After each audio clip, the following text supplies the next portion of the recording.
Eu ia dizer que é um dos temas mais difíceis de 1 Coríntios, mas depois refleti que não tem nada fácil em 1 Coríntios. Quem tem acompanhado a exposição desde o começo sabe como nós temos sido desafiados a tentar compreender o ensino do apóstolo Paulo aqui. 1 Coríntios, capítulo 7, de 10 a 16, vamos ler o que escreveu o apóstolo Paulo.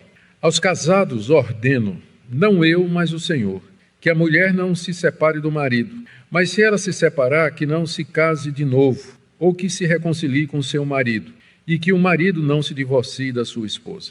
E aos outros, digo eu, não o Senhor. Se algum irmão estiver casado com uma mulher não crente, e esta concorde em morar com ele, não se divorcie dela. E se uma mulher estiver casada com um homem não crente, e esse concordar em viver com ela, que ela não se divorcie do marido. Porque o marido não crente é santificado no convívio da esposa, e a esposa não crente é santificada no convívio do marido crente. Se não fosse assim, os filhos de vocês seriam impuros, porém agora são santos. Mas se o não crente quiser separar-se, que se separe. Em tais casos não fica sujeito à servidão nem o irmão nem a irmã. Deus chamou vocês para viverem em paz. Pois você, ó mulher, como sabe se salvará o seu marido? E você, ó marido, como sabe se salvará a sua mulher? Até aqui a leitura. Vamos orar, como sempre fazemos, pedindo a iluminação do Espírito Santo para a compreensão da palavra que Ele mesmo inspirou. Sim, Deus querido, diante de Ti nós nos prostramos, diante dessa passagem que fala ao nosso coração e que reflete a situação de muitos irmãos e sobre a qual existe tanta controvérsia. Nós pedimos que o Senhor nos ajude ao caminharmos pelas palavras que teu servo, o apóstolo Paulo, escreveu, sob tua inspiração.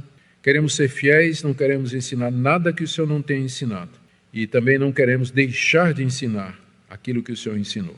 Portanto, dá-nos fidelidade, dá-nos exatidão na exposição. E que tua palavra seja usada pelo teu Espírito Santo no coração de todos que a ouvirem. Em nome de Jesus. Amém.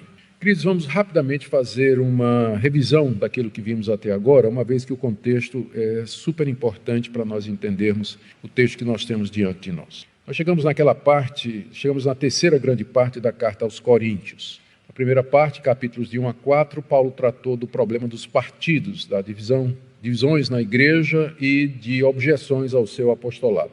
Na segunda parte, capítulos 5 e 6, ele tratou de vários problemas de ordem moral que estava acontecendo na igreja de Corinto, um homem que estava vivendo com sua madrasta, um crente processando outro no tribunal e também crentes praticando a prostituição.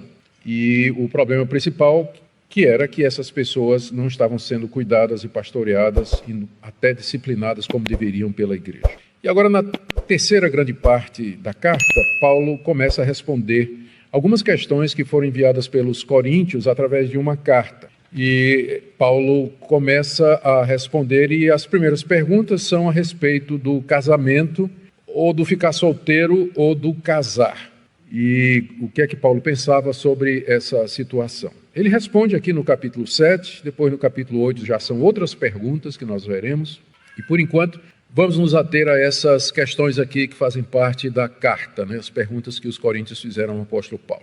Nós vimos que eles tinham perguntas do tipo se era melhor casar, se ficar solteiro, e quem era casado se podia se divorciar para poder servir a Deus melhor. Tudo isso por conta da influência daquela ideia de que o estado de solteiro era superior ao de casado, que era resultado da influência do platonismo, ou do dualismo grego, como geralmente se chama. E a resposta de Paulo também levava em consideração os tempos difíceis que eram aqueles. Todo cristão no primeiro século estava sujeito a perseguição, e perseguição grave, forte, e era mais fácil você escapar e fugir da perseguição sozinho, no caso se você fosse solteiro, do que tendo uma família. Então, em algumas situações, era melhor ficar solteiro mesmo. E também muita gente se sentia chamada a pregar nos campos missionários. E considerando que o cristianismo estava desbravando agora o mundo de então, missionários solteiros teriam mais chance e mais oportunidade de servir do que se eles fossem casados. Então, diante de toda essa situação, é que Paulo responde às perguntas. Elas têm um contexto. É claro que os princípios que Paulo coloca aqui são gerais, servem para todas as épocas, para os cristãos de todas as culturas, e servem para nós também. Mas precisamos sempre, ao definir os princípios, fazer isso partindo do entendimento do que é que o que Paulo escreveu significou para os seus primeiros ouvintes. Essa é a regra número 1 de interpretação. O que é que o autor quis dizer? Como é que os recipientes da carta, no caso a igreja de Corinto, teriam entendido o apóstolo Paulo? Porque somente a partir daí é que a gente pode estabelecer a doutrina ou o princípio central. Nós vimos na exposição anterior, do verso 1 até o verso 9, Paulo respondendo à questão do casar ou ficar solteiro e também se dava para fazer uma abstinência ou unilateralmente um dos cônjuges resolver se abster do relacionamento sexual para servir a Deus melhor. Agora, eu creio que Paulo está respondendo aqui duas questões.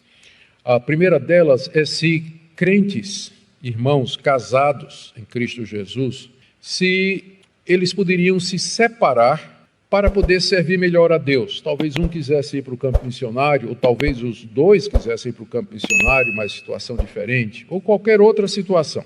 Eu sou casado com uma pessoa crente e eu posso me separar para servir melhor a Deus, servir melhor ao Senhor. Ou seja, a separação é legítima nesse caso. A segunda pergunta é, eu sou casado ou casada com uma pessoa descrente. E eu posso, pelo fato dela ser descrente, me separar para poder me consagrar mais a Deus, porque não resta dúvida que se você está casado com uma pessoa que não é crente, você não vai ter a mesma facilidade, o mesmo ânimo e o mesmo encorajamento para servir a Deus se seu cônjuge fosse crente. Então, nesse caso, para servir a Deus melhor, eu posso me separar do meu cônjuge, uma vez que ele não é crente, e assim eu posso me dedicar melhor ao Senhor. Vocês têm que lembrar que se essas perguntas elas podem parecer um pouco estranhas para nós e descabidas até, mas não era no primeiro século. Havia um fervor espiritual muito grande, um desejo de pregar o Evangelho. O Pentecostes tinha acontecido fazia pouco tempo, os apóstolos ainda estavam vivos, era um momento de grande efervescência espiritual e tinha muita gente que queria de fato servir a Deus de todo o coração e estava disposto inclusive a sacrificar o seu casamento. Então aqui não tem nenhuma má intenção, era o desejo de uma igreja que queria ser espiritual, era uma igreja bem problemática. Mas apesar dos problemas da igreja, Paulo nunca questionou o fato de que eles eram crentes, de que eles eram servos de Deus. Apenas estavam confusos e estavam seguindo padrões que eram padrões mundanos. Não haviam ainda aprendido a pensar como cristãos. Por isso que essas perguntas aparecem aqui.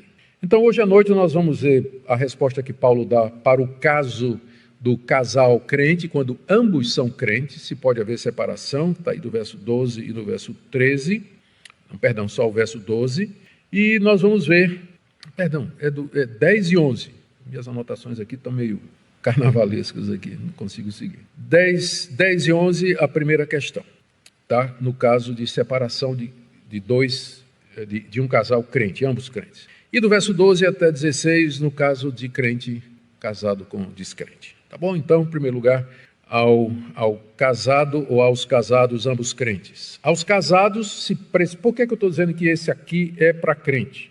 Porque no verso 12 ele diz assim, aos outros, se algum irmão tiver casado com uma mulher não crente, etc., então pressupõe que o que ele disse antes era para quem estava casado com crente. Tá? Então, esses versículos são para quem casado com crente. Aos casados, ordeno não eu, mas o Senhor, que a mulher não se separe do marido. Essa expressão de Paulo, não eu, mas o Senhor, não significa que a autoridade com que Paulo está dizendo alguma coisa fora da autoridade de Cristo e fora da autorização ou da permissão de Cristo Jesus. Ele não está falando por ele mesmo. O que ele está dizendo é simplesmente o seguinte, o que eu vou falar aqui, o Senhor Jesus não falou.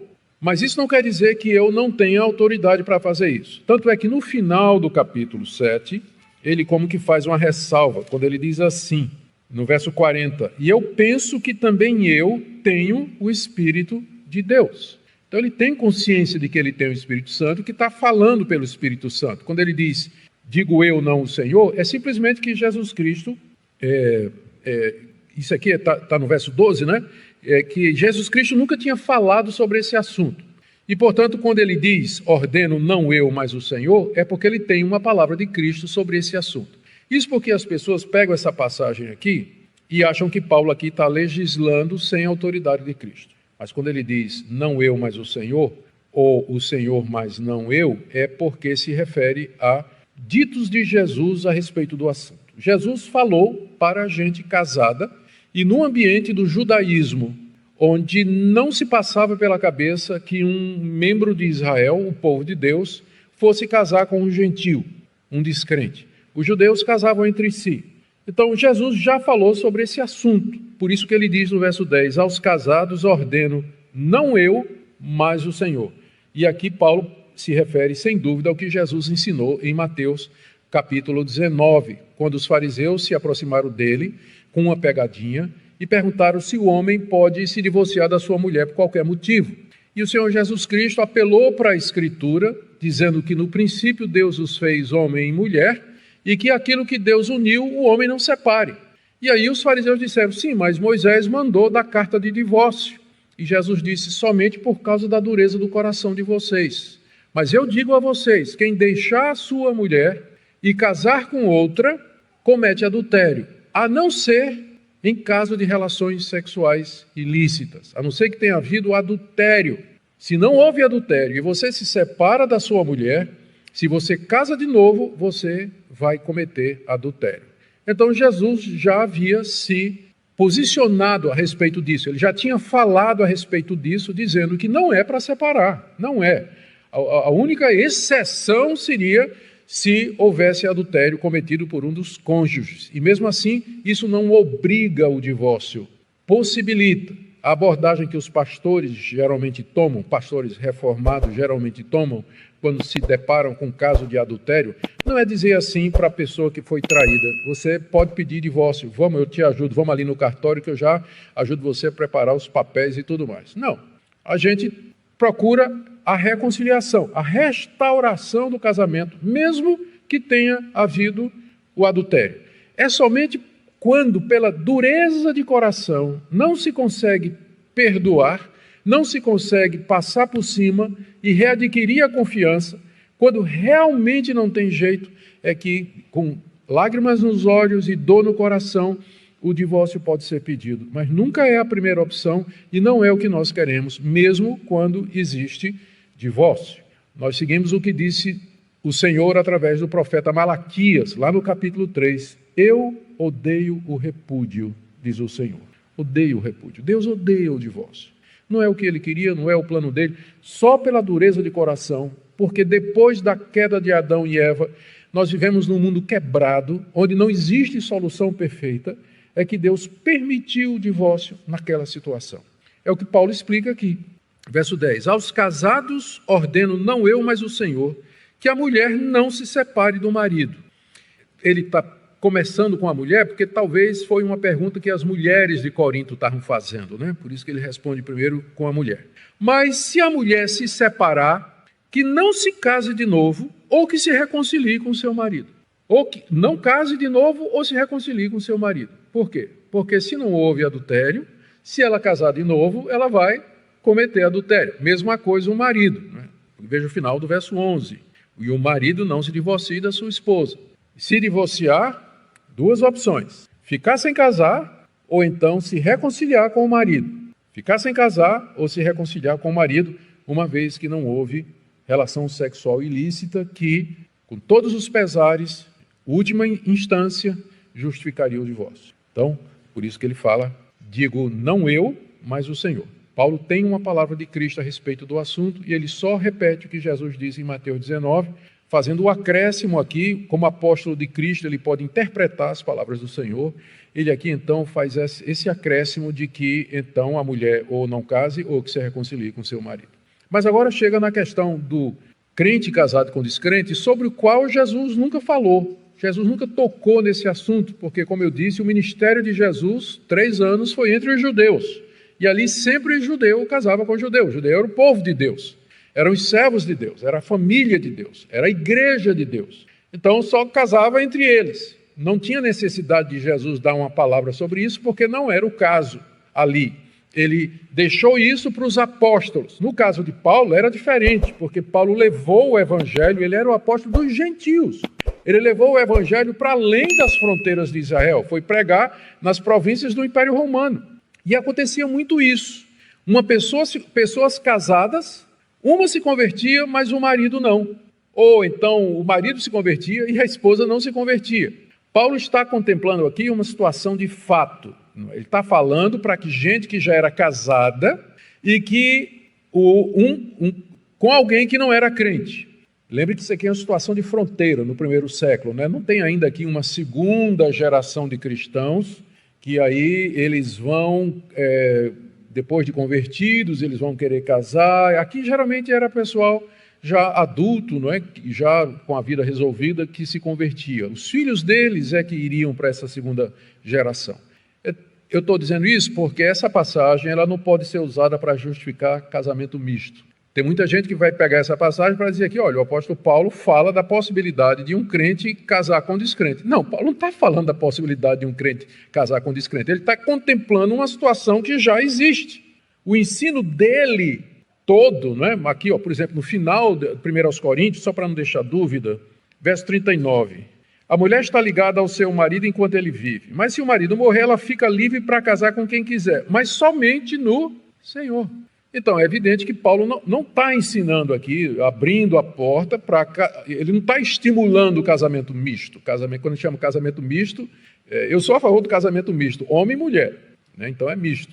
Mas quando eu falo misto aqui nesse contexto, é crente com descrente, né? Nesse caso, eu não creio que a gente pode apoiar isso biblicamente, né? Dar suporte ou dar apoio para esse tipo de atitude. E vale também para quem está namorando pensando em casar, tá?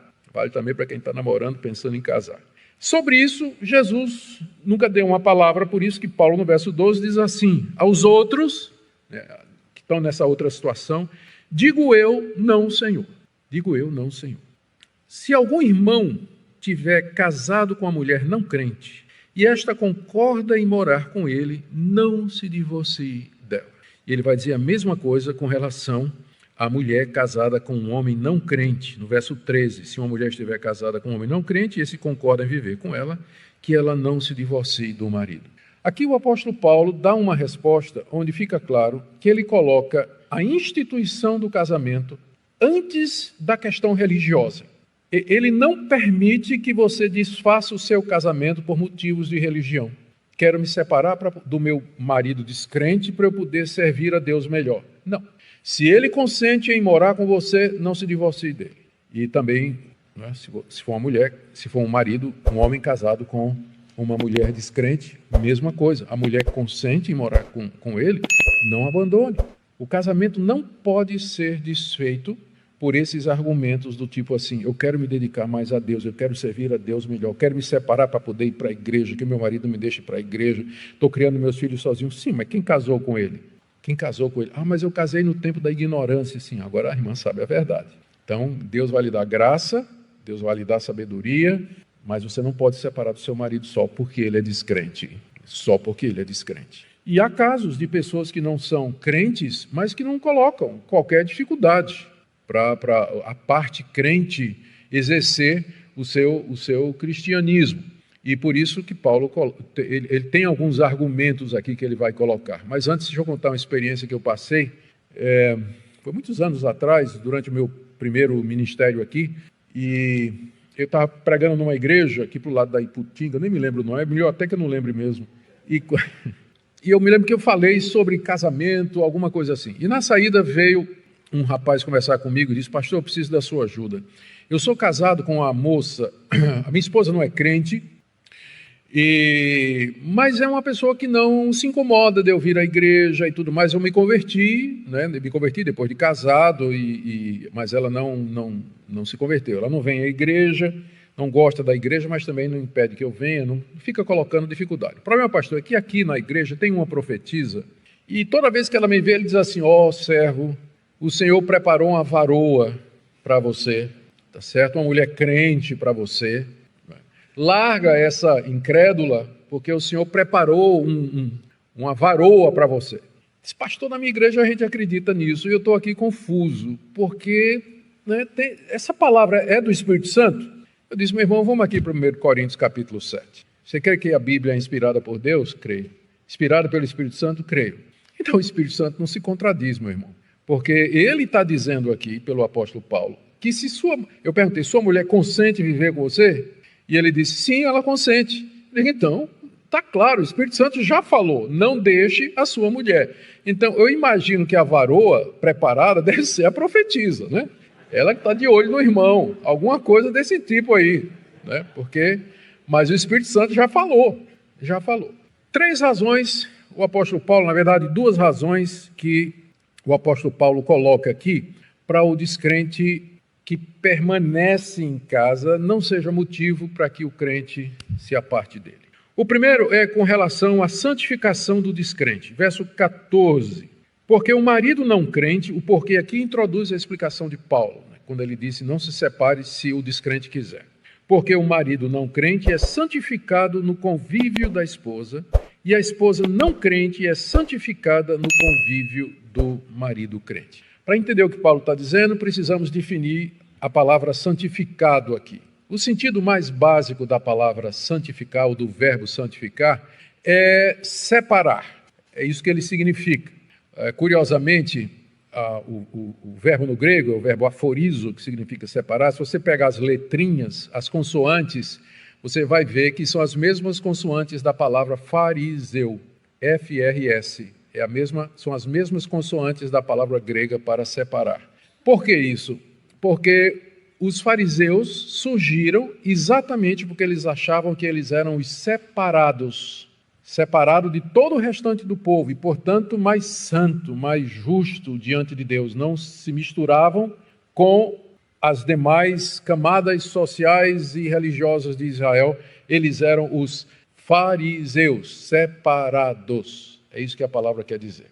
Paulo está usando aqui essa palavra não no sentido ético, como a gente costuma usar, né? Santificar no sentido de você se tornar mais santo, mais puro, fazer o bem, detestar o mal, andar nos caminhos de Deus, ter uma vida de piedade, de devoção. Esse é um sentido que a palavra é usada no Novo Testamento, mas o sentido em que ela é usada aqui é o seu sentido básico de separação. Quando Paulo diz que o marido descrente é santificado pela esposa crente, ele não pode estar dizendo que sem ter passado pela regeneração, novo nascimento, conversão e mudança de vida, o descrente de alguma forma pode experimentar o processo de santificação, porque não pode. O processo de santificação, ele sempre vem depois da conversão. Quem não é convertido não pode ser santificado. Quem não é nascido de novo, ele não pode experimentar a santificação, que é esse processo gradual em que a gente cada vez mais mortifica o pecado e cada vez mais é feito semelhante a Jesus Cristo. É um processo que vai durar a vida inteira, mas vai durar na vida do crente. Descrente não experimenta a santificação. Ele pode virar religioso, moralista, mas a verdadeira santificação operada pelo Espírito Santo, isso é somente para quem é regenerado. Portanto, o que Paulo está dizendo aqui, o que ele está fazendo é usando a palavra santificado no sentido de separado. E por isso, quer dizer, distinto dos demais descrentes. O marido não crente é santificado no convívio da esposa. 2 ilustrações do Antigo Testamento para ajudar você a entender melhor. A ilustração melhor para isso é de José do Egito. Depois que ele foi vendido pelos irmãos, ele foi comprado por Potifar, lá no Egito, aquele nobre egípcio de grande riqueza e autoridade no Egito, que o colocou, depois de algum tempo, né, que José estava no Egito, que o colocou à frente da sua casa e de todos os seus bens. E está escrito lá no livro de Gênesis que Deus abençoou Potifar e a sua casa por causa de Moisés. Potifar foi separado dos demais egípcios por conta da presença do crente José. E Deus abençoou Potifar e abençoou toda a casa de Potifar por causa do crente José. Outro exemplo, Deus vem destruir Sodoma e Gomorra e se apresenta diante de Abrão, que diz então, começa a argumentar, quando Deus revela que ele veio para castigar e destruir a cidade, e sabendo que seu sobrinho Ló estava lá, Abrão pergunta a Deus, se tiver 50 justos na cidade, o Senhor vai destruir? Qual foi a resposta de Deus? Se tiver 50 justos, eu não vou destruir a cidade, por amor dos 50 justos. Quer dizer, Deus teria poupado Sodoma se lá tivesse 10 justos. E Abraão vai argumentando com Deus, né, até chegar, eu acho que 10, né? Até 10. E se tiver 10? Aí Deus diz, eu não destruirei por amor dos 10. Então, Deus separaria, Deus distinguiria, Deus abençoaria Sodoma, no caso, deixando de castigar, por causa da presença de 10 crentes na cidade. Então, é nesse sentido que nós temos que entender essa passagem aqui. O marido descrente é abençoado, ele é santificado, ele é distinguido por conta da presença da mulher crente. Ele vai aproveitar as bênçãos que Deus vai derramar sobre ela, ele vai ser poupado por conta da presença dela, ele vai experimentar bênçãos e bênçãos por conta da presença dela. Então, por isso, Paulo diz que a mulher crente não deve deixar o marido descrente se ele consente em morar com ela. Por quê? Porque ele vai ser santificado pela sua presença, santificado aqui, ele vai ser abençoado, né? Então, esse é o único significado do verbo abençoar, ou santificar, perdão, que cabe aqui. Não cabe aquele, como eu falei, o sentido ético, mas cabe esse de separação, distinguir e abençoar. Separar das outras pessoas para abençoar, como Deus fez com Potifar e sua família no Egito. E isso aqui também tanto faz no caso do marido não crente, como da esposa não crente. O segundo argumento de Paulo para que não se separe é os filhos, ou são os filhos. Está aí no final do verso 14. Paulo diz assim, se não fosse assim, os filhos de vocês seriam impuros, porém agora são santos. Quando ele diz que o marido não crente é santificado no convívio da esposa e vice-versa, ele diz, se não fosse assim, os filhos de vocês seriam impuros. Ou seja, se não houvesse uma bênção de Deus sobre a família, por conta do cônjuge, ou do pai, ou da mãe que é crente, os filhos não desfrutariam ou não experimentariam essas bênçãos que vêm de Deus. E Paulo aqui usa essa figura de impuros e santos.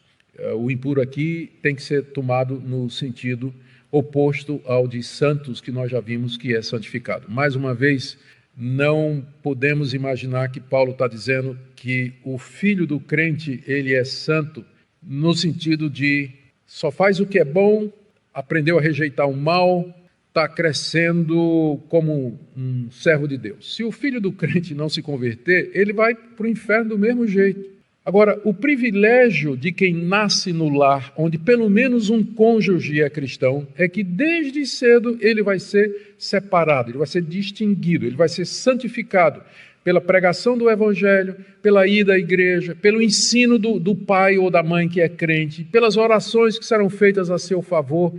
Então, que privilégio nascer num lar onde pelo menos um dos cônjuges ou dos pais é crente, que ele vai crescer desde cedo conhecendo a presença de Deus e o significado do evangelho e a obra completa de Cristo por ele. Por isso que Paulo diz para o casal cuja mulher ou cujo marido é crente e o outro não se separe, pense no seu filho. Seu filho está sendo abençoado, seu filho está sendo distinguido, seu filho está conhecendo, de alguma forma ele está desfrutando das bênçãos que Deus derrama sobre a família. Por isso você não deve se separar. Como eu disse, isso aqui não é um incentivo a você casar com quem não é crente. Não é em nenhum sentido. Eu já mostrei que para o apóstolo Paulo o casamento deve ser no Senhor. Deve ser no Senhor. Paulo aqui não está encorajando de qualquer forma esse tipo de casamento. Você pode, eu sei, as pessoas vão dizer assim, olha, eu casei com um descrente e depois de alguns anos eu trouxe ele para Cristo e hoje ele é uma bênção. Eu digo, está certo. Para cada caso desses que você me conta, eu vou lhe contar 5 em que não deu certo. Vou lhe mostrar 5 em que não deram certo. Então, as estatísticas são a favor do apóstolo Paulo. As estatísticas são do apóstolo Paulo. Isso também não quer dizer que se você casar com um crente, que vai dar tudo certo. Os pastores que o digam, dor de cabeça que a gente tem de crente casado com outro crente. Dá problema também. Mas as chances de você consertar, as chances de arrumar, de recuperar o casamento, de crescer, são muito maiores, muito maiores. Tudo bem? Agora vamos para uma terceira situação aqui, e que está ligada a essa também, é no caso do descrente querer se apartar. Tipo assim, a pessoa se converteu, o marido se converteu e a esposa disse, eu não aceito essa tua religião, não. Não foi isso. Quando a gente casou, você tinha uma religião, você adorava a deusa Afrodite comigo. A gente ia para o templo da deusa Afrodite, lá oferecia os nossos sacrifícios e participávamos com os nossos amigos e com todo mundo da sociedade, mas agora você está seguindo essa seita desse nazareno aí, e agora a gente está isolado dos amigos, a gente não vai mais ao templo de Afrodite, não vai mais cultuar o imperador. Então, não, eu não quero não, eu vou me apartar de você. Não quero, não adianta, eu vou embora. Eu vou embora com as crianças e vou deixar você sozinho. Então, era mais ou menos esse tipo de situação que estava sendo prevista aqui. O abandono, que a gente chama de abandono obstinado. Se o não crente, verso 15, se o não crente quiser separar-se, que se separe. Olha que palavra de Paulo, né? Se o descrente quiser se separar, então que se separe. Agora, a iniciativa é dele, não pode ser do crente. A iniciativa é do não crente, ele quer se separar e a razão é, via de regra, religiosa. Eu não quero essa tua religião, eu não quero viver contigo, porque não foi assim, né? Quando a gente casou era diferente, agora você mudou, então eu não quero continuar. Então, nesse caso, quando se trata de abandono irremediável, que não pode ser consertado, não pode ser remediado, então Paulo diz assim, que se separe. Em tais casos como esse, não fica sujeito à servidão nem o irmão, nem a irmã. Apenas um detalhe aqui, no verso 15, quando ele diz, se o não crente quiser separar-se, que se separe, aqui o separar-se tem a mesma força do divorciar-se, das ocorrências anteriores do verbo. Então, por razões, eu não sei quais, a nossa tradução deveria, por consistência, ter traduzido como divorciar-se aqui, como ele traduziu nas outras ocorrências. Só que aqui ele botou separar-se, mas seria, para ser coerente, se o não crente quiser divorciar-se, que está implícito aí, o desejo de separar-se e ir embora, né? Se ele quiser fazer isso, então, que se divorcie. Nesse caso, não fica sujeito à servidão, nem o irmão, nem a irmã. Deus chamou vocês para viverem em paz. O vocês aqui é a igreja a quem Paulo escreve. Essa expressão, não fica sujeito à servidão, ela tem sido interpretada de maneira diferente por gente boa, gente crente, gente que tem capacidade e preparado teologicamente. A posição que nós seguimos aqui é que a servidão seria ficar preso pelo casamento a um descrente que não quer você por motivos religiosos mesmo, o que acarreta uma situação praticamente insustentável, a ponto de Paulo dizer, Deus chamou vocês para viverem em paz, e numa situação como essa, não teria como você, casado com um descrente, o descrente quer se separar de você, não quer continuar com você de maneira nenhuma, por conta de Cristo e outros fatores. Então, Paulo diz, deixa. E aí a mulher crente, vamos imaginar o caso de uma mulher crente piedosa, diz, mas como é que eu vou dar o divórcio para ele? Como é que eu vou deixar ele ir? Né? De repente eu posso ganhá-lo para Cristo, eu posso levá-lo a Jesus. Verso 16, pois você, ó mulher, como sabe se salvará o seu marido? Ou você, ó marido, como sabe se salvará a sua mulher? Você não sabe se você vai salvar, porque alguns se prendem, né, dizendo isso, não, eu quero ganhar meu marido para Cristo, eu quero ganhar minha esposa para Cristo, por isso eu não vou consentir jamais com essa separação. Esse argumento, ele pressupõe que você acha ou pensa que é capaz de converter alguém. E, portanto, Paulo rebate aqui. Como é que você sabe que você vai salvar o seu marido ou você vai salvar a sua esposa? Porque isso é alguma coisa da soberania de Deus, da ação soberana de Deus na vida das pessoas. Então, não tome uma decisão baseada no imponderável, naquilo que você não pode ter certeza, naquilo que você não pode garantir que vai acontecer. O que acontece é que você está num casamento onde o descrente não quer ficar, na verdade até já abandonou. Em alguns casos, aqui entra a violência doméstica. É onde a gente enquadra a violência doméstica. Quando é uma separação de corpo presente. O marido está em casa, o marido descrente está em casa, não se separou, mas bate na mulher, pratica violência contra a mulher. E a gente enquadra a violência doméstica nesse mesmo caso aqui de abandono. Os pastores costumam fazer isso e eu acho que está correto fazer isso. Então, Deus nos chamou para a paz, você não sabe se vai converter, melhor coisa, deixa ir embora. Deixa ir embora. Essa é a solução que o apóstolo Paulo encontra aqui. Deixe-me tentar fazer algumas aplicações aqui. São muitas, porque são tantas situações diferentes que já encontrei, que eu sempre penso em trazer uma listinha assim, de aplicações dessa passagem para determinados casos, mas nunca sempre aparece uma coisa nova. Eu sempre falava assim de violência doméstica, tipo assim, o marido bater na mulher, até eu descobri uma mulher que batia no marido. Digo, rapaz, eu estou vendo de tudo já. Né? Quando eu pensei que tinha visto de tudo, tinha uma mulher que batia no marido. Mas ele estava perdido, porque não tem lei José da Penha, né? Maria da Penha. Então, ele não podia nem denunciar a esposa. Né? Não podia nem denunciar. Mas vou tentar fazer algumas aplicações aqui. Primeiro, para aqueles que são casados, são crentes e que estão enfrentando dificuldades. Ou seja, todos. Casamento são dois pecadores morando debaixo do mesmo teto. Imagina o rolo. Dois pecadores morando embaixo do mesmo teto. Vai ter briga, vai ter incompreensão, vai ter mágoa, vai dormir à noite de cara fechada, vai ter coisa parecida com isso aí. Mais do que isso eu não admito, mas isso aí ainda vai dar, tá certo? Vai acontecer. Divórcio deve ser a última coisa que passa pela sua cabeça. Não tem divórcio na Bíblia por incompatibilidade de gênero. Não tem.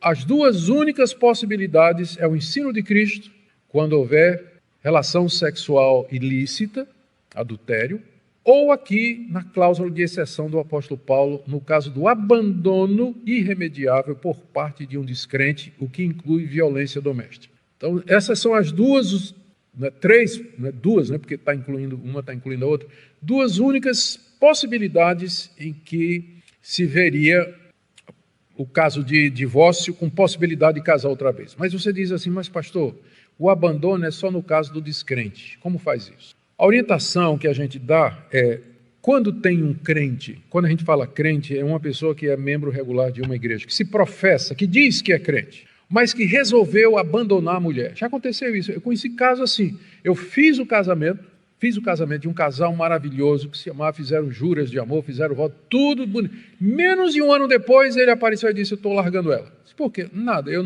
simplesmente não quero mais. Rapaz, mas por quê? O que ela fez? Não fez nada, uma mulher maravilhosa. Mas eu não quero mais ficar com ela. Eu quero ir embora. Então, o que fazer num caso desses? Dependendo da igreja, eu sei que nem toda igreja age assim.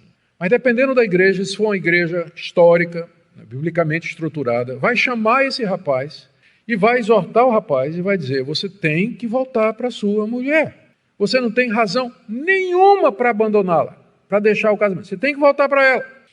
Se ele disser que não vai voltar, ele tem que ser excluído da igreja e ele não pode ser considerado como crente, porque essa não é a atitude de uma pessoa que teme a Deus e que ama a Deus. Ele vai ser considerado como descrente e aí então cai dentro de 1 Coríntios 7. É um descrente que está abandonando a sua mulher. E aí então a mulher pode deixar ele embora e pedir o divórcio por justa causa, por assim dizer. Então essa palavra para quem é crente, invista no seu casamento, peça ajuda. Infelizmente, quando chega para nós pastores, já chega o bagaço. Um exemplo aqui para vocês. Fui pastorear uma outra igreja fora de Recife. Cheguei lá e encontrei um caso, um rapaz pediu para conversar comigo no gabinete pastoral, ele veio e disse, pastor, é o seguinte, eu fui dessa igreja minha vida toda, da mocidade, cresci aqui, casei com uma moça daqui. E aí eu errei, eu me separei dela sem motivo, não tinha motivo nenhum. Eu simplesmente, o amor acabou. Não acabou nada, nunca era amor nunca acaba, segundo 1 Coríntios 13, né? Amor é uma atitude, não é sentimento. O que acaba é paixão. Amor a gente aprende. Por isso que Paulo diz lá em Tito, que as mulheres mais velhas ensinem as mais novas a amar o marido. É alguma coisa que aprendem, que a gente ensina. Não, amor, eu sei que eu terminei. Aí a igreja me disciplinou. Eu fui excluído da igreja. Aí eu fui para outra cidade, a trabalho e tudo, fui para uma igreja, outra igreja presbiteriana, e lá encontrei uma moça que também era separada, não é? E aí me casei com ela. Aí na minha cabeça, 2 erros, né? O primeiro, eu fazendo a conta. O pastor fica fazendo conta. Quando você está contando história, pode ter certeza, ele fica anotando assim, né? Para depois dar o bote. Então, né? Primeiro, ele se separou sem razão, e segundo, casou de novo. Jesus diz, quem casar com outra, né, se separou sem motivo, comete adultério.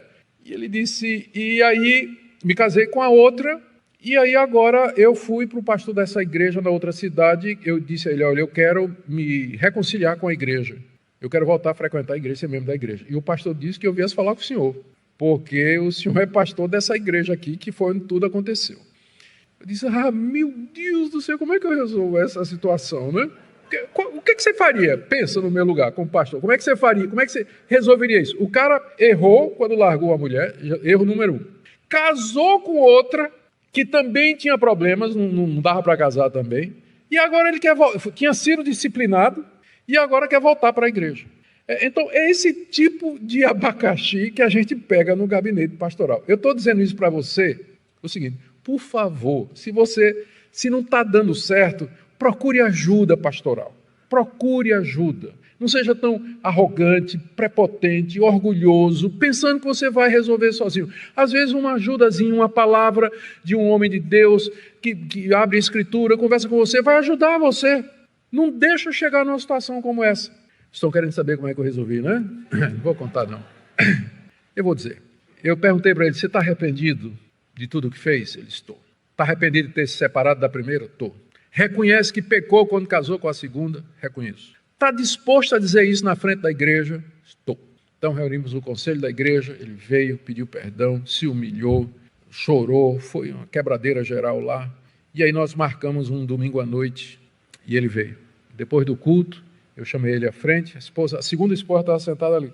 Aí eu disse, irmãos, nós estamos recebendo esse irmão aqui de volta e primeiro eu quero que ele confesse diante da igreja que ele pecou quando separou-se da sua primeira esposa. Eu confesso, eu pequei diante de Deus, peço perdão à igreja, peço perdão a todos vocês. E digo, e você reconhece também que pecou quando casou de novo? E a mulher na frente ali. Se eu confesso, pequei diante de Deus e realmente eu estou aqui quebrantado, eu sei que eu fiz alguma coisa que não tem mais conserto. Eu disse, não tem mesmo não, né? Eu tinha falado com ele, não tem o que fazer, não vou mandar você largar essa segunda mulher, né? Não se resolve com divórcio, aí é só mais o terceiro pecado, né? Terceiro problema. Eu disse, tá bom. Aí, choro na igreja, ele chorou, foi um momento muito emocionante. E eu disse para ele lá no gabinete, eu disse, olha, nós vamos te receber porque você é crente, dá para ver, você está arrependido de fato, está quebrantado, não tem como não. Mas uma coisa, você nunca vai poder ser professor de escola dominical, diácono ou presbítero nessa igreja, porque a xícara foi quebrada. Xícara quebrada a gente ainda usa, mas a gente não serve na sala para os visitantes. Então não tem como você, aqui nessa igreja, você nunca vai ter uma posição de liderança. Você está perdoado, você vem, mas todo mundo conhece a sua história, não faz sentido, porque todo mundo vai olhar, o que é que os jovens vão dizer? Olha lá, fulano de tal, pintou, bordou, fez o que não devia, está lá na frente agora ensinando, então se ele pode, eu posso também. Então, como eu disse, não existe solução perfeita no mundo quebrado. Existe a menos ruim, especialmente nessa área de família. Então, por favor, não faça isso com a gente, com os pastores. Quando a coisa começa a complicar, peça ajuda, porque vai virando um rolo que você não encontra por onde puxar o fio, não sabe nem por onde começar. A outra palavra que eu daria aqui, eu sei que o que eu estou dizendo aqui, para algumas pessoas, deve estar beirando o liberalismo. Porque há algumas pessoas que consideram que não existe nenhuma possibilidade de divórcio e novo casamento. Somente a morte pode terminar o relacionamento conjugal ou o laço do casamento. Eu diria para esses queridos irmãos que eles não deveriam colocar um peso sobre a igreja maior do que Deus já colocou. Quando Jesus acabou de dizer que se você se separar da sua mulher sem ser por relações sexuais ilícitas e casar com outra, comete adultério, o que é que os discípulos disseram? Mas se é assim, não convém casar. Então, a própria palavra de Jesus quando ele abriu a possibilidade com a relação sexual ilícita para o divórcio, os discípulos ainda assim acharam pesado. Eles disseram, mas se é assim, não convém casar. Se eu posso me separar somente se a minha mulher adulterar, e se ela não adulterar? Vou ter que viver com ela 40 anos, 50 anos. Não convém casar.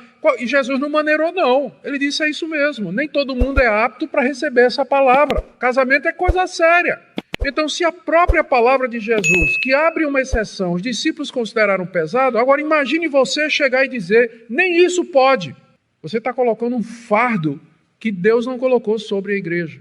Porque a base exegética para isso não existe. Vai querer dizer, primeiro, que Jesus não estava falando de casado, Jesus estava falando daquele período de noivado antes do casamento. Onde Jesus está falando isso? Ele está falando de divórcio, está falando de separação, ele está citando Deuteronômio, onde claramente está falando de casamento, e vem com história de noivado, querer empurrar no texto o que o texto não está dizendo. Ou então pega Romanos, capítulo 7, onde Jesus diz assim que a mulher está ligada ao marido enquanto ele viver. Sim, esse é o padrão, isso é a regra. Como também está escrito, bom é que o homem não esteja só. Mas o próprio Paulo está fazendo exceção aqui, quando ele diz, às vezes, é melhor ficar solteiro. Então a Bíblia tem que ser lida toda.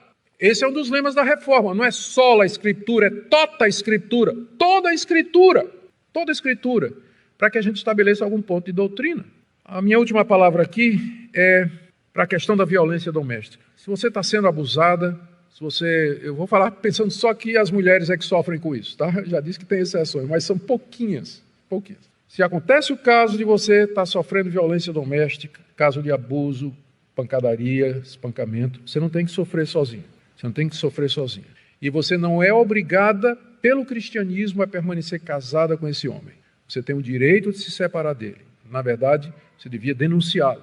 Esse é um dos casos em que nós cremos que o crente tem que recorrer mesmo à justiça contra um que se diz crente, se no caso o marido se disser que é cristão. Qualquer outra coisa assim. Não é cristão coisa nenhuma. Se bateu na mulher, não é cristão coisa nenhuma. Vai, denuncia, procura apoio, mas não é obrigado a ficar numa situação como essa. Amém? Você já se perguntou, é pecado separar-se sem que haja adultério?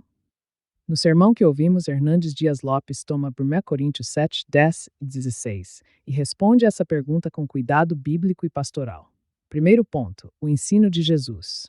Jesus afirma que o casamento é uma união que Deus uniu e que o divórcio só tem base na sua fala quando há relações sexuais ilícitas, o adultério. Paulo repete isso quando escreve, aos casados ordeno, não eu, mas o Senhor, que a mulher não se separe do marido. Ou seja, a regra é permanência e a reconciliação é o caminho buscado. Segundo ponto, e quando um dos cônjuges é descrente? Paulo trata diretamente desse cenário, porque no ministério missionário isso acontecia com frequência. Se o cônjuge descrente consente em morar com o crente, Paulo aconselha, não se separe. Por quê? Porque o texto diz que o descrente é santificado no convívio, não no sentido de regeneração automática, mas no sentido de ser distinguido, abençoado, protegido pela presença do crente. Além disso, os filhos se beneficiam. Eles são criados num lar onde o evangelho é anunciado, orações são feitas e a fé é cultivada. Terceiro ponto. Quando o descrente quer ir embora. Se o cônjuge descrente desejar separar-se, Paulo diz que se separe. A iniciativa não pode ser do crente. E quando há abandono irremediável, violência doméstica ou perigo real, a orientação pastoral é que o crente não fique preso a essa servidão. Deus chamou seus filhos para viver em paz. Hernandes lembra também de uma advertência prática. Esse texto não é permissão para casar com descrentes.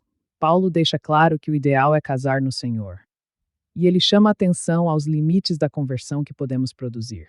Ninguém deve tomar decisões baseadas na esperança incerta de que converterá o outro. Por fim, o tom pastoral. Reconciliação sempre que possível. Buscar ajuda pastoral antes de decisões drásticas. Denunciar e proteger-se em casos de violência. Separar-se sem adultério não é a regra, nem automaticamente pecado. Depende do contexto bíblico e pastoral. Iniciativa, abandono e segurança. A mensagem de Hernandes busca aplicar a Escritura com fidelidade e compaixão às situações reais de famílias.